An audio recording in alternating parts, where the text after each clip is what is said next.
যারা দোষী, যারা দোষ করছে, আসল অপরাধী তাদের শাস্তি হোক। সে সমন্বয়ক হোক, সে ছাত্রলীগ হোক, সে শিক্ষার্থী হোক, যেই হোক না কেন তাদের শাস্তি হওয়া দরকার।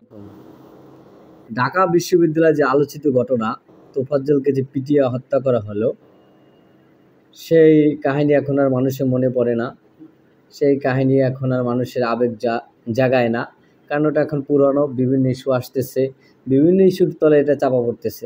এখন আমি আসলে বেশ কিছুদিন ধরে লক্ষ্য করলাম যে আসলে এখানে আসলে মূল জড়িত কারা। আমরা দেখলাম 6 জন আসামি ধরা হয়েছে, যার 5 জনই ছাত্রলীগ। মানে ব্যাপারটা বুঝছেন? তবে তাদের ধরলো, তারপর কোর্টে উঠাইলো না, তাদের রিমান্ড দিল না, কি করলো না, কোথায় রাখলো, কিছুই জানি না। এখন আমরা কোনো নিউজ নাই, কোনো সংবাদ নাই, কোথায় আছে খুনিরা তাও জানি না। মানে কি? এখন আসলে আমার কথা এ বিষয় না, আমার কথাগুলো হলো যে ঢাকা বিশ্ববিদ্যালয় এখন সমন্বয়কের কারাকারি, প্রচুর সমন্বয়ক। ঠিক আছে, এই গণ অভ্যুত্থানে তাদের অবদান এখন তারা তুলে ধরছে। বিভিন্ন জন বিভিন্ন তাদের কৃতিত্ব তুলে ধরার জন্য ব্যস্ত। এখন যে হলে তাকে পিটিয়ে মারা হয়েছে, এই তোফাজ্জলকে যে হলে পিটিয়ে মারা হয়েছে, তাকে খাবার দিয়া, খাবার খাওয়াইয়া, খাবারের মান কেমন সেটা জিজ্ঞাসা করার পর তাকে বারবার নির্যাতন করছে, বারবার খাবার খাওয়াইছে, আবার নির্যাতন করছে।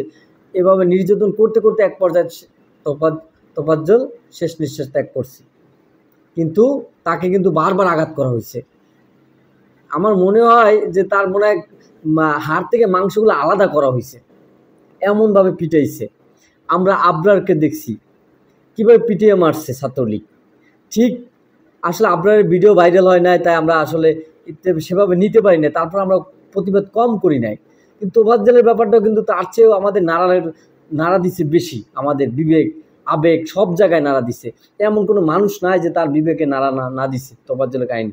এখন আমার কথা আবার সেটাও না, আমার কথা হলো এইটা, ফজলুল হক মুসলিম হলের যে আপনার সমন্বয়ক ছিল বাকের মজুমদার, তাকে সকাল থেকে মানে যেদিন পিটিয়ে হত্যার পর থেকে তার যত লাইভ পোস্ট আমরা দেখলাম, কিন্তু আগের দিন কি করছে সে, যখন এই ছেলেটাকে মারা হয়েছে তখন এই সমন্বয়ক কোথায় ছিল, সে কী করতেছিল? তাদেরকে আমরা তো জানি এখন সব জায়গায় সমন্বয়ক একটা দাপট চলতেছে, প্রশাসনও তাদের ভয় পায় সমন্বয়কদের। যারা দোষী, যারা দোষ করছে, আসল অপরাধী তাদের শাস্তি হোক। সে সমন্বয়ক হোক, সে ছাত্রলীগ হোক, সে শিক্ষার্থী হোক, যেই হোক না কেন তাদের শাস্তি হওয়া দরকার। আমি দেখলাম সকাল থেকে সেই মজুমদার এত লাইভ, এত ভিডিও, এত পোস্ট করতেছিল পুরা, কিন্তু যখন এই তোফাজ্জলকে মারতেছিল, যখন এই তোফাজ্জলকে পিটাইতেছিল, তখন এই সমন্বয়ক ছিল কোথায়? সমন্বয়ক জড়িত ছিল, এটা ভালো করে তদন্ত দরকার। কারণ এই মজুমদার, এই বাকের মজুমদার, তাকে আমি সকাল থেকে প্রচুর লাইভ ভিডিও দেখতেছিলাম, কিন্তু কেন কাল রাত্রে কেন সে কোথায় ছিল? যতক্ষণ পিটানো হয়েছে, যখন খাওয়ানো হয়েছে, কিন্তু দীর্ঘ সময়, একটা 1-1.5 ঘন্টা না, বা 5 মিনিট 10 মিনিটের বিষয় না। ঠিক আছে, লং টাইম প্রসেস করে তাকে মারা হয়েছে, ঠান্ডা মাথায় তাকে খুন করা হয়েছে। তখন এই বাকের মজুমদার ছিল কোথায়? এই সমন্বয়ক ছিল কোথায়? ওই হলের, মুসলিম হলের সমন্বয়ক কোথায় ছিল? আমার প্রশ্ন। আমি প্রশাসনকে বলবো, আপনারা একটু সঠিক তদন্ত করে, এ যদি সমন্বয়ক হয়, আর শিক্ষার্থীও হয়, আর ছাত্রলীগ হয়, শিবির হয়, যে হোক না কেন তার সঠিক তদন্ত চাই, সঠিক বিচার চাই। কারণ এই জিনিসটা আমরা এখনও মানতে পারি না। এখনও খাবার খাইতে গেলে আসলে আমরা মনে করি যে ছেলেটা এখনও জীবিত আছে, তার আমরা পিছনে, যে ছাত্রলীগ করতো বা কী করতো না করতো এটা দেখার বিষয় না, কিন্তু আমি পিছনের যত ইতিহাস গাড়লাম ততই মুগ্ধ হইলাম যে ছেলেটা কতটা ধর্মপ্রাণ ছিল, কতটা আল্লাহ ভীরু ছিল, আপনারাই জানেন।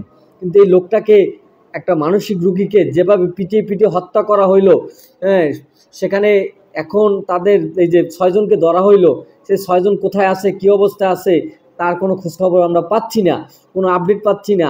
এবং এর সাথে কোনো সমন্বয়ক জড়িত আছে কি না তাও আমরা জানতে পাচ্ছি না।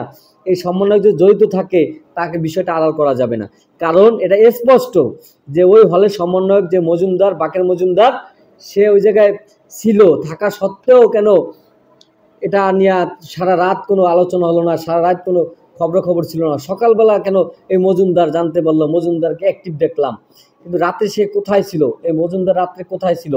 এই একজন সমন্বয়ককে কি ঢাকা বিশ্ববিদ্যালয়ে কেউ খোঁজ খবর দিতে পারে নাই? ওরা এরকম ছাত্রলীগ, বুঝলাম ছাত্রলীগ এতক্ষণ ধরে কেমনে পিটায়, সারা রাত ধরে কেমনে খুন করে কয়েকটা ছাত্রলীগ? তাহলে ওই জায়গার সমন্বয়ক, ওই জায়গার সাধারণ শিক্ষার্থীরা কি করছে? ঢাকা বিশ্ববিদ্যালয় তো খুব ক্ষমতা দেখায় যে আমরা দেশ স্বাধীন করছি, আমরা করছি, করছি। এখনো ঢাকা বিশ্ববিদ্যালয়ে ছাত্রলীগ থাকে কেমনে? ঢাকা বিশ্ববিদ্যালয় যদি হাং তাং অনেক কিছু সবকিছু করে থাকে, গণঅভ্যুত্থানে যদি তারাই মোড়ল হয়ে থাকে, তাহলে এখনো ছাত্রলীগ ঢাকা বিশ্ববিদ্যালয়ে থাকে কেমনে? এবং হলে থাইকে পিটে কেমনে মানুষ মারে? এই মজুমদারকে সেই কৈফিয়ত দিতে হবে, সেই কথার কৈফিয়ত দিতে হবে। এবং প্রশাসনকে বলবো, আপনারা নিরপেক্ষ তদন্ত করুন। যদি ছাত্রলীগ হোক, সাধারণ শিক্ষিত হোক, আর সমন্বয়ক হোক, কঠিন শাস্তি